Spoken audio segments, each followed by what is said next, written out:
नमस्कार। जब से मोदी सरकार सत्ता में आई है तभी से कई ऐसे फैसले लिए गए हैं जिन्होंने देश में खूब सुर्खियां बटोरी। विपक्ष ने इन फैसलों पर सवाल उठाए, मोदी सरकार की आलोचना की, तो वहीं देश की जनता ने खुलकर पीएम का समर्थन किया।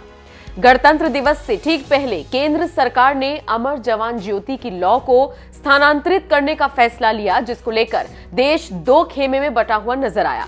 एक खेमे ने कहा कि यह फैसला सही है, जबकि दूसरे खेमे ने कहा कि यह शहीद जवानों का अपमान है। देश में इस मुद्दे पर फिलहाल बहस चल ही रही थी कि इसी बीच एक और बड़ा फैसला लिया गया।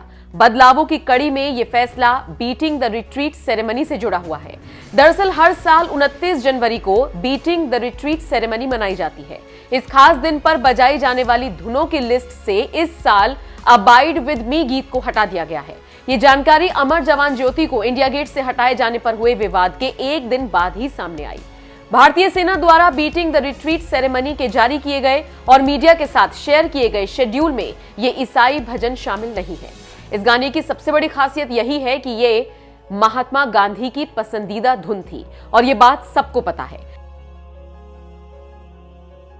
आपको बताते चले, ये धुन साल 1950 से लगातार बीटिंग रिट्रीट सेरेमनी में बजाई जा रही है। लेकिन ऐसा नहीं कि इस धुन को पहली बार सेरेमनी से हटाया जा रहा हो। इससे पहले साल 2020 में इस धुन को बीटिंग रिट्रीट सेरेमनी से हटाया गया था। इस पर जमकर विवाद हुआ था, जिसके कारण 2021 में इसे फिर से शामिल कर लिया गया था। हालांकि साल 2022 में फिर से इसे हटाए जाने पर बवाल बढ़ सकता है। कांग्रेस ने मोदी सरकार के इस फैसले पर आपत्ति जताई है। कांग्रेस के आधिकारिक ट्विटर हैंडल की तरफ से लिखा गया है, परंपराएं मिटाने से गांधी नहीं मिटेंगे साहब, बहुत मेहनत करनी होगी और फिर भी सफल नहीं होंगे आप।